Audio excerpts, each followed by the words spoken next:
I don't think our system knows the difference between the fear and the threat associated with being chased by a rhino, jumping a 20-meter cliff, or what it feels like to be a founder who's trying to get through a Series A round, is not sure they're going to make it through the right meditation techniques, through ceremony, there are a lot of different methodologies that ancient practitioners would use to sort of turn down their default mode network and step into a more open space where they could receive more feedback. I don't see that as any different than what I was seeing in the Red Bull Human Performance Center. Tell your friends and family you're going to be gone for about 20 days. And then he flew them to Australia, dropped them into the Outback with the Aborigines, where they were completely unfamiliar with anything that was happening. They were in very uncomfortable environments. So what happened? They used ancient technology to rewire their brains. When they came back, they were imagining doing things, and they were capable of doing things they never could have imagined before the trip.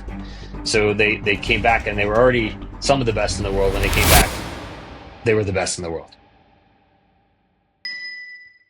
All right, welcome back to Whole Grain Wisdom podcast, where we're merging ancient wisdom and science to finally reconnect the dots and understand that we are talking the same language, just in different narratives. Today, we're talking with Jack Swift, and this conversation is going to be very powerful. I already feel it. How's it going, Jack? Going great. Good to be here, and I look forward to our chat. Amazing. You just came back from a couple of weeks in nature retreats. Mind work, inner work. We're going to talk a lot about this in the conversation. So before we start, let me make a quick intro about yourself so that we really set the scene of understanding who are we talking to today. You started your career in the US Army, where you say that you learned the foundations of leaderships based on discipline, resilience, and high performance. You then moved into the private sector, where you helped the investment firm Janus Henderson grow institutional assets from 20 billion to over 60 billion. Then in 2007, you co-founded a global asset management firm that grew across 4 continents and then went public on the Australian Securities Exchange in 2014.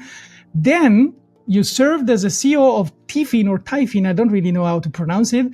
Once one of the most dynamic fintech companies out there, you started 10 companies, AI-driven, in less than 3 years, and you reached almost unicorn valuation with the backings of some of the most prestigious VC firms out there. So you've done, it seems to me, like all of the entrepreneurial work, and you then became the CEO of Liminal Collective for a while. That's where your story gets even more interesting, I would say. And that's also where we start to set up a little bit the topics of this conversation. Liminal Collective is a boutique lab exploring the boundaries of human potential and the human machine team. And then right now you're a board member, you're an advisor to multiple tech companies, but even more, you also co-founded Sangha One, which is like a modern leadership community dedicated to the conscious enterprise and the human potential. All of this to say that today, I don't really want to talk about business per se, regardless of all of your career, all of your achievements. I want to talk about the inner work that you did in order to get there, in order to do all of the amazing things that you did. This is powerful. And we prepared a little bit this conversation before. You told me some things that I believe, like the traditional entrepreneurial conversation, is not expecting. So I'm very excited. Welcome on the show, Jack. And tell me a little bit, what's been your journey so far? Kind of guide me through a little bit. Like I mentioned the key success milestones from a materialistic point of view, let's say. What happened behind the scenes? A lot of mistakes and a lot of learning. And I think ultimately I fell more deeply in love with my human and humanity and the absolute amazing potential that we have as Imagineers. Humans are the only animal that I am aware of, living creature, that can imagine an infinite number of future potentials and bring them into reality. And so I was and remain on a path of working to imagine and then create. And my system, when I was 17 years old and I joined the military, was not well equipped to do that, because at that point in time I was in a place of I had listened to what society had told me I should do, and I had followed the rules very, very carefully. I'd made good grades. I'd gotten into a prestigious school, West Point, and I was a really good athlete, and I was excelling within a system. But in that process, I was also failing, and I was failing with certain classes. Like there was a class that was a required math course in university that you had to pass in order to continue on the engineering protocol. And my mind had a really tough time holding on to this boring class and the information that was a part of this class. So I got through it, but for a long time I didn't think I was going to make it. The critical piece there was what I was learning that I didn't know I was learning at the time was adaptability and resilience, and how to step into more and more intuitive thinking, not just the ability to process information that I was told I should memorize and regurgitate. And so, for example, with engineering, when it became alive for me is when I realized that sine and cosine were all about, and integrals were all about measuring the area underneath a curve. Why did that matter? Because of waves. Because everything in the universe moves in waves. Light waves, sound waves, brain waves, electromagnetic fields that emanate from our hearts. So being able to understand these things was important, but I was just coming into a broader perspective and understanding really what humans are capable of. And when I say that, I even hesitate to say that because I don't know what humans are capable of.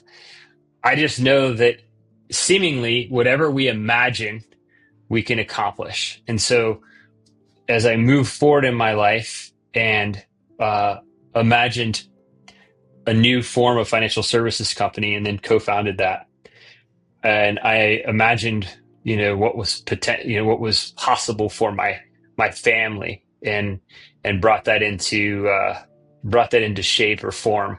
And I imagined what it might be like to be an entrepreneur and the CEO of a technology company, and stepped into that role. And I imagined what that technology company might be able to accomplish in the world of AI, which was very emergent at that time. And I imagined that maybe one day JP Morgan would be interested in owning one of our companies, and then they bought a company. And I imagined the impact that JP Morgan implementing our technology with a company called 55IP would have on so many millions of people that were looking to optimize their investments. And it does, right? And then imagine what it would look like for new ways of using conversational AI and NLP, or new ways of thinking about how we might build an ontology for investments to help people who didn't really understand investments to invest. So I think the key thing for me, the through line here, was imagination and creativity, and learning to step beyond the bounds of the traditional structures, educational institutions, governments, and even big corporate structures to unlock what's really possible. And so as we get to my time as CEO of Liminal Collective, that was working at the absolute edge of human potential with the elite special operations community, which I had come from my time in the Army, with the amazing athletes like snowboarder Shawn White, or the Kipchoge, who was the first person to break the sub 2 hour marathon. My partner at Liminal, Andy Walsh, had worked directly with Kipchoge and worked directly with Shawn White. And it wasn't about how do we train to run faster to break the sub 2 hour marathon. It wasn't about how did Shawn White get better at snowboarding to win many, many gold medals. It was about helping them to imagine what was possible. And what's really cool about humans and their imagination, their infinite ability to create, is once a belief that something is possible takes shape in the collective mind, then so many people can attach themselves to that belief and start creating and stacking on top of what's possible. So whether it's the 4-minute mile, the first person who breaks it is Roger Bannister. Within the next, few years, 20, 30 people have broken it. Kipchoge breaks a sub 2 hour marathon. Many, many people will run sub 2 hours for the marathon. I mean, you wouldn't have to go back to like the 1960s, and they didn't even think that a woman could finish a marathon. When the first woman ran, she did it as a bandit in the New York City Marathon. She was running the marathon. Everybody was trying to pull her out of the race, saying she was going to die because no woman is capable of running 26.2 miles. That's crazy today, right? Crazy. But so is the concept that, Elon Musk brought to the world of a rocket that could take off and then land back in the same place. And at Liminal, we were fortunate to work with a corollary to SpaceX in Europe as they were imagining, very similar things and bringing them into reality. But as humans do that, there are certain thresholds of fear that they need to move through. And there are certain internal individual limiting belief systems that may or may not be supported by collective belief systems that individuals need to step through. And, things like experiences underneath. If you imagine an experience like a rock, underneath every experience is an emotion when you turn it over. So, are you courageous enough to remember certain things and turn them over and look at the emotion? Can you separate the emotion from the experience? I think these are all things that I've explored as an individual with my own internal work, as well as part of organizations like Liminal Collective that was doing this sort of work with the most elite skiers in the world, the most elite entrepreneurs, the most elite special operations community participants globally, because in order to sort of transcend what we think is possible today and step into what is really possible and truly create, never mind at the speed of AI, we can get into that in a minute, but it's those things, the internal work, that really matters from my perspective. Yeah. Wow. You brought me into this kind of journey, and now I'm super curious to ask you, what does it actually mean, like for someone that has never had access to even the knowledge, let alone being in one of those kind of labs? Like, I don't know, like I'm an athlete and I walk into the doors. What happens? Like, what's the actual work that is being done? What that was going to happen inside, so that you can actually turn the rocks? Because I have the experience of doing this from an ancient wisdom perspective. Let's say I'm curious how much of all of that knowledge into the latest scientific understanding and machinery, most probably, is actually working. Yeah, I mean, I think to go into that sort of thought process, it's probably helpful to imagine stepping into Red Bull's human performance lab in LA that my former partner at Liminal Collective, Andy Walsh, built. And the last time I was there with Andy, there were skateboarders there. And they were the best skateboarders in the world, because skateboarding is now an Olympic sport, and they were getting ready to go to the Olympics in Paris. And what was happening in that space is three-dimensional modeling using lasers that were all over the ceiling and the floor and the walls. And the skateboarders were doing tricks. They were doing their best tricks. And in real time, those moves and their body and the skateboard were being modeled by AI that was optimizing what they were doing and providing real-time biofeedback, so they could understand how to improve their skateboarding. So if we talk about that, like from an ancient wisdom or rituals perspective, I think through the right meditation techniques, through ceremony, there are a lot of different methodologies that uh, you know ancient practitioners would use to sort of turn down their default mode network, and step into a more open space where they could receive more feedback, to see themselves differently and to improve how they showed up in the world. I don't see that as any different than what I was seeing in the Red Bull Human Performance Center. It's just one version you're using, modern technology with lasers, and we're talking about skateboarding.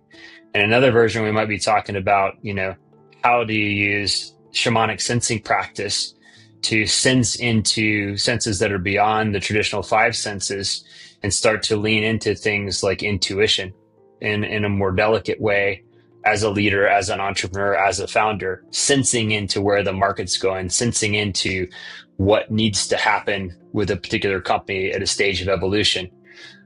So it's very similar to what the skateboarders were doing, as they were sensing into a new trick that had never been done before, and then using technology to further refine. In this case, the technology was lasers. There have been lots of other ancient technologies that have been used to reset things. I'll give you one more story that involves Andy. He tells me that years ago he was approached by the best free skiing women in the world, because Andy came from the ski and snowboard community originally. He's an Aussie, which is kind of funny because they don't really have mountains to ski down, but he loves skiing and snowboarding. So he was running the U.S. ski and snowboard program. It should have been a surfing guy, but he's a skiing guy. And these women said, "Hey, we want to, we're not scared of anything. We ski the biggest mountains in the world. We drop these cliffs. We jump, tens, I guess, sometimes maybe 100 feet in the air. I don't know, but they were not scared. And so they're like, in order to be able to step into more of our own potential, we need to be able to think differently, and we need to step into spaces that we're not comfortable, and we're pretty comfortable on a mountain. How are we going to do that?" Andy didn't take them to the Red Bull Performance Center and help them that way. He stepped into an ancient ritual with the Aborigines in Australia, where he was from. So he flew these women. He said, "Look, tell your friends and family you're going to be gone for about 20 days. And I'm not going to tell you where you're going, but just pack for warm weather, and you'll be back in 20 days. So what he did was he took a picture of their brain before, and then he flew them to Australia, dropped them into the Outback with the Aborigines, where they were completely unfamiliar with anything that was happening. They sat in ceremony with the Aborigines. They learned tracking from the Aborigines. They were in very uncomfortable environments for them because they were very unfamiliar. So what happened? They used ancient technology to rewire their brains. When they came back, they were imagining doing things, and they were capable of doing things they never could have imagined before the trip. So they came back, and they were already some of the best in the world. When they came back, they were the best in the world. Wow. You talk a lot, and your experience is a lot into the athletics, the physical sports. I'm curious to understand the connection with the entrepreneurial part. And what has been for you the journey for unlocking probably several steps, several rocks to be turned, and so on and so forth? How do you see this into the more business kind of situation? Because probably everybody knows, or I would expect everybody to be open to the fact that if you need to jump, I don't know, like a 20-meter kind of cliff, you need to get this job done. Otherwise, you're going to kill yourself. But why would you even need it in the business environment? Yeah, I don't think our system knows oftentimes the difference between the fear and the threat associated with being chased by a rhino, jumping a 20-meter cliff, or what it feels like to be a founder who's trying to get through a Series A round, is not sure they're going to make it, and they're not making payroll, and they're wondering whether the company's going to survive, or even being in an established company. I mean, there are stories of very well-established companies that have had situations where, they have like their payment platform go down on Black Friday. It's Black Friday coming up here in the US. And so, the patterning is really, similar. The risk is not a 20-foot cliff or, being chased by a big animal. It's reputational risk. it's time pressure, it's ambiguity, it's just overload because the speed at which the entrepreneur founder is having to operate, especially in the age of AI, is exponentially greater than their system is designed for. So they get operational system overload. I mean, literally the operating system, the human operating system in this case is blue screening or rainbow wheeling, depending on whether you're a PC person or a Mac person. But what it looks like is the amygdala, the part of the brain shuts down. So you go straight into alarm. You get this constant, reasoning that's coming up. You're just totally in your mind. You're scared. And from there, your whole system biomechanically shifts into fight, flight, or freeze. And that's not particularly healthy. And because it narrows your focus and moves you out of creative problem solving. Now you're just in full contracted mode or protected mode. And so it causes that narrowing to reduce not only creative capacity, but the focus on timeline shrinks. So you're really just focused on surviving the next hour, the next minute, or the next day. So the issue with leaders of these organizations, that are not as conscious of their patterning and they're not able to step into some ancient technologies of controlling breath, for example, and they're not familiar with things like breath work, then the next step is contagion. So that founder or that leader of an organization is now in a place where their state starts to permeate the entire organization. So their tech team, their marketing team, their sales team, senses that fear, and the whole organization is locked down. So it's actually in a way much worse for the founder entrepreneur because it's contagious across the whole organization. It's not just themselves. When you need to jump the cliff, you're on your own, and probably you're going to affect a little bit the structure of the snow molecule, but other than that, it's not really affecting so many people. Yeah, so I think that's why. And so my experience when I was the CEO of Tiffin, we brought in a chief mindfulness officer that was a qigong practitioner, a qigong master, who would lead a qigong meditation every Wednesday at 12 noon to be able to slow down, to bring people back into centered and balance. So we're using an ancient technology here of qigong to bring people into balance and center, to be able to bring that amygdala down into a parasympathetic or relaxed state where everyone could access now beta brainwaves, where there's lots of information available versus just being in beta, fight or flight. We also did things like vision quest work with a senior C-suite team. We would go to Crestone, Colorado, and sit, for 3 days with just water and nature, and we would see what would emerge. And so, I think to your point, on the one hand, entrepreneurs, founders, executives, they're not elite athletes.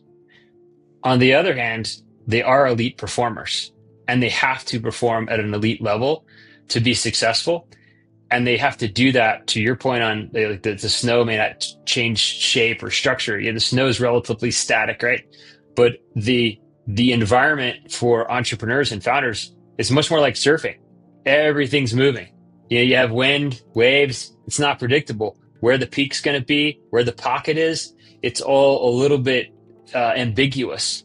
So that takes a lot more energy. So it's imperative that these folks, these leaders, manage their energy well and focus it to be able to be successful. So it is. I think it's incredibly similar. And there's a whole new generation of entrepreneurs that understands this, and they're leveraging these ancient technologies to be able to be more effective in their role. Yeah. When I started Whole Grain Wisdom and the podcast, I started by interviewing founders to kind of understand the secret sauce of their success. And I always used to make the comparison between the elite athlete and the founder as being fundamentally the same kind of person.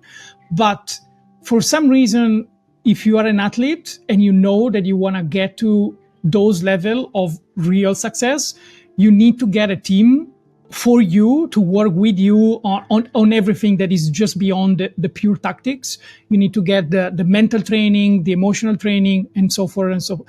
But the founder, at least where I come from let's say the European entrepreneurship mindset, that is not something that you really plan doing as early as you should. And now when you're telling me these stories, the real, like, the immediate question that I get is this the secret edge that American entrepreneurship has compared to every other environment in the planet? Because, now especially there is so much talk about regulations and European are able to, regulate the water bottle tap, but the AI topic is completely out of control. Is it really from a pure kind of like bureaucratic reason, or is it more that the people over there, you guys are like kind of growing in this type of environment? You were telling me that in Silicon Valley, this talk is not weird. Like, everybody knows that you need to get this job done. Yeah, I think it's clear in the US, given the rate of change, the pace at which innovation is unfolding. If you think about it from a maturation cycle of something like OpenAI. OpenAI, within the first year that it was launched, more than 50% of the S&P 500, the largest companies in the United States, were using some form of generative AI. And I would argue a lot of it was OpenAI at that point, because we hadn't really seen Gemini and Claude and others emerge to the same degree. That's incredible. That adoption rate's incredible. So what entrepreneurs, in my experience in the US, are realizing is that AI is a game changer from a rate of change perspective. Everything's accelerating much, much faster. So the old ways for humans to operate with case studies and working with consulting firms like McKinsey, it's just antiquated. It doesn't work. You're not going to make it. Let me, sorry, yeah, I need to get the go for report it. before Yeah, I can make get a in there. discussion. Yeah. I mean, it just doesn't. So then the question, I think, for my friend Sid, have started very well-known companies that you would know. I mean, some of the biggest companies in the world at this stage. It's clear to them, the only way forward is for them to do the inner work. It's kind of this concept that a friend of mine, Ben Potvin, coined, as far as I know anyway. He said, it's better at what you do. And really what the realization is machines are really good at precision, scale. They're really good at, creating more performance. The human is really good at being creative, adaptable, and resilient. So, creating opportunities for the machines to focus on. But in order to step into that creativity, you're not going to do it by working harder. So this old adage that really was developed during the last industrial revolution of, linear thought process, sequential, predictable ways of doing business and training at a specific skill, let's say coding, was the way forward. And as things went faster, machines went faster as they developed automobiles more quickly, or cell phones came into existence and then became game changers as far as how people did business. You could just work harder and you work harder. That doesn't work anymore at the leading edge of innovation, because you just die. Operating system can't handle it in one way or another. So the alternative, and I think that what U.S. entrepreneurs at the elite levels are realizing, is it's about learning yourself.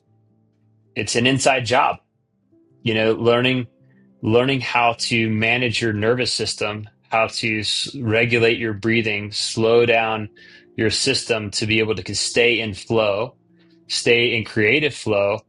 And so when I go to, I was just at a meditation retreat in Silicon Valley, or it was in Marin County, California, the Bay Area.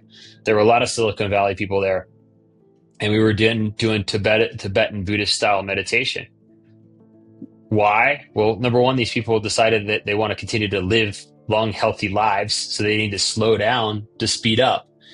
And two, what they've realized through experiences in their mindful, self-aware, compassionate state, they are much more open and attuned to what's possible, which allows them to imagine what they want to create more easily and to lead teams from a place of intuition and compassion, because machines are very good at creating speed. So there's more and more folks that are doing the work with, meditation, qigong, but are also stepping into deeper relationships and practices with things like shamanic work, because the many of these lineages, Tibetan Buddhist lineage, for example, the Taoist lineage, this is not new news to them. This is the it's the same work. It's just being applied differently as the rate of change is accelerating. So, I guess it's a U.S. thing today. I don't really know because I haven't spent a lot of time with European entrepreneurs, but I think I can say with a high degree of conviction, I know lots of folks that are innovating that are saying the old ways don't work. What is the new framework? And the new framework is going to involve knowing themselves better and then having a practice that brings them into more of an intuitive orientation that allows them to show up and set the field, within a meeting so that their whole team stays in flow or, in a creative state versus an amygdala hijacked fight or flight state, which doesn't work. I love that you say this, because some months ago I wrote an article on, the energetic power of our electromagnetic field and how far it extends from our body, up to 8-9 feet, and the work of HeartMath Lab, it's tremendous on all of these topics, and I had the feeling that I was starting to get like too much on the edge, like too weirdo on the conversation. Like, can you really walk into a room and kind of like transfer this energy to the team and be infectious? And you're telling me exactly what we have been knowing already since these thousands of years. And I started my whole journey started with Tibetan Buddhist meditations. I was part of the Vajrayana Sangha, which is like the higher school. If people don't really know about Buddhism, you have 3 schools, right? The Buddha taught in 3 different levels, let's say, of understanding, and the highest one, with this kind of sacred knowledge, is connected to the highest way. And when I connected back to the shamanic culture in Central and South America, then I was really like connecting the dots, and I was like, wait a second, they're saying the same thing. One is speaking in English because I don't speak Tibetan, but let's say they came to Europe to teach us. The other one was speaking in Spanish, and they're saying the same thing. And then you go into the science and you understand that this work, it's been either sacred and so confined into the very few ones that they were kind of like, I wouldn't say necessarily chosen, but they had a level of development of their inner self so high that they could access this knowledge. Or for many, many years, it's been completely confidential, right? Because it's been developed by the special forces. Now, you're bringing me to a question, because you do a lot of work of human machine integration and the future, but at the same time you've done a lot of consciousness work, and you're promoting a lot of what is defined as, let's say, conscious entrepreneurship. So how do you see the next steps going, and especially when we compare it to the kind of like afraid narrative of the transhumanism and the purely mechanistic and machine kind of human being of the future? Like, where do you see this going? The human machine team, is that what you're asking about? Yeah, human machine team, and the fact that, I'm starting to see kind of like 2 factions developing. The one is like the hyper mechanized, hyper machine kind of scenario where we're just going to become machines, and we're going to upload our consciousness into a computer, and that's going to be the last thing of us as human beings. Whether there's another faction, which is probably the one that I also personally kind of lean more into, which is, okay, how do we make sure that our consciousness, like the human, soft, fleshy biology, stays alive and does what it's best at doing? And how does it collaborate? How does it merge in a friendly way, let's say, with technology? Well, first, I'd say biology so far always beats ideology. So it's always smarter. There's a lot of wisdom in our bodies, and our bodies are connected with and in exchange with nature all the time. So, as we talk about some of these Buddhist practice and we get to sort of rainbow body and other concepts, pretty far out there to your point earlier. And, the electromagnetic field of the heart, and Heart Math Institute, little maybe less far out there because it's now we're bringing it into the science realm. But ultimately, for anyone who's listening to this podcast, there's no question that in every breath, you're in an energetic exchange with everything around you, right? With every bead of sweat, you're in an energetic exchange with the field around you. With the movement of fluids through your body and blood as you drink water and, urinate, you're in an energetic exchange with everything around you. So for those people that are more focused on, the tangible things that they can touch versus the maybe unseen realms, we get to kind of the same place, that we're in this informational exchange with the broader universal field.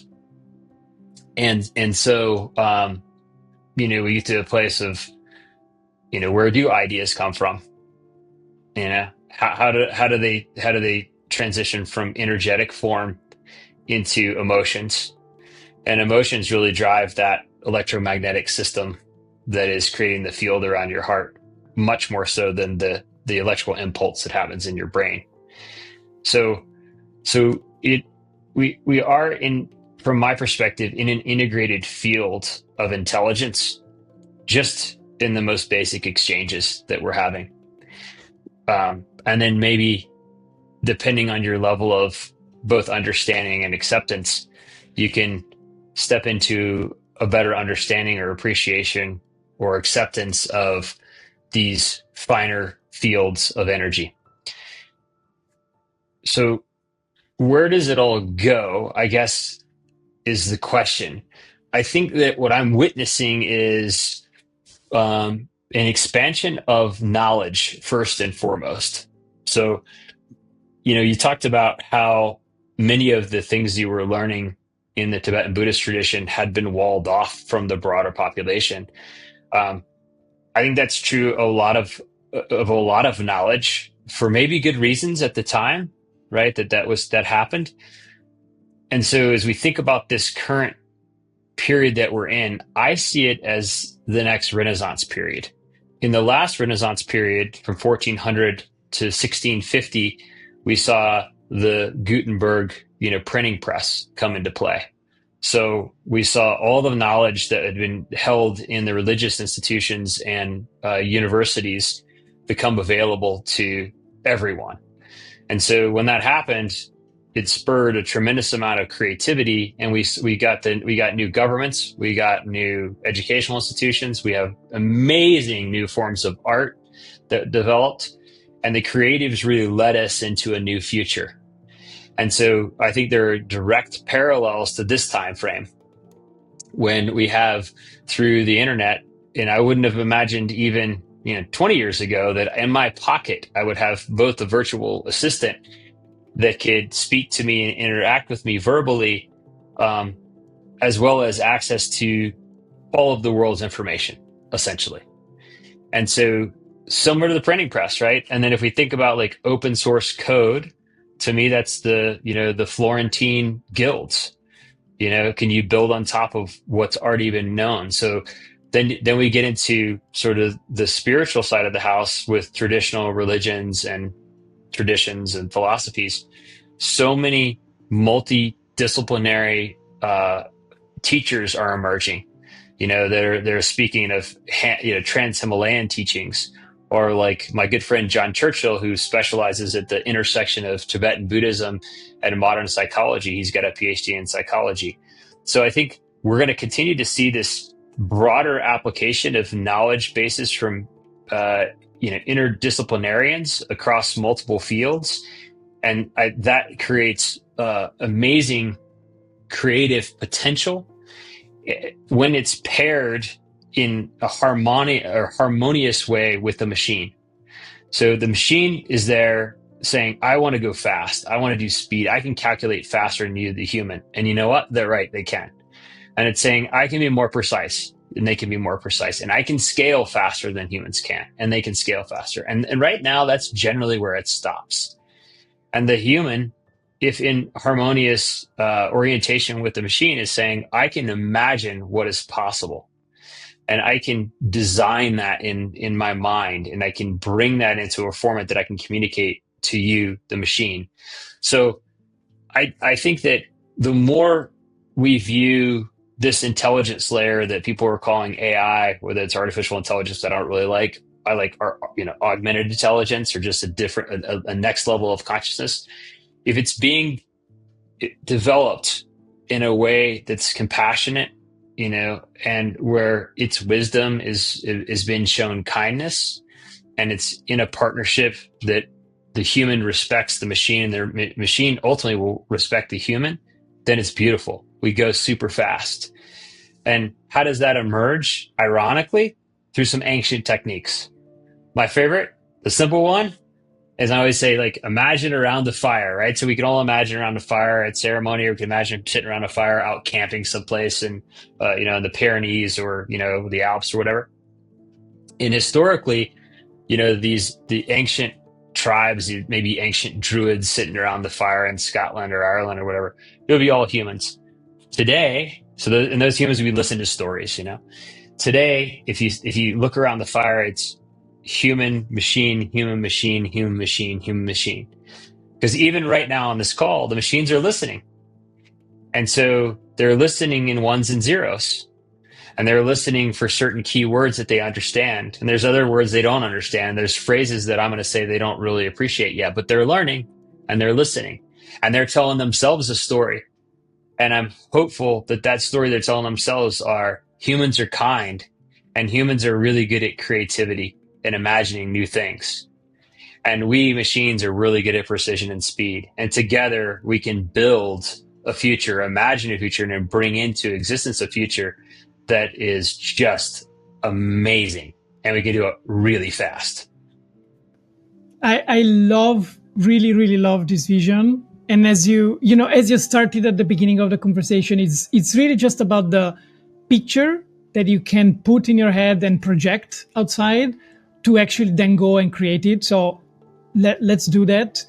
Let me wrap this amazing conversation with kind of like, I would say, a guide for anyone out there that is not like is getting familiar with these conversations, but hasn't done all of the extra level work yet. Maybe for some reason is not in the environment where this may feel like an obvious thing to do. I always speak about what I see as a quantum founder, like a new generation of entrepreneurs. As you just said in this conversation, it's all about the inner work.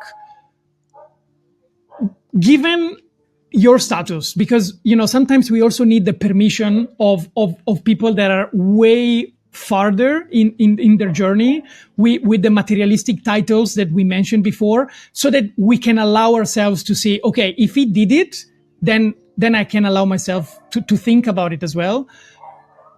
What would be the journey or the invitation to these founders? I think the invitation is to slow down and to listen.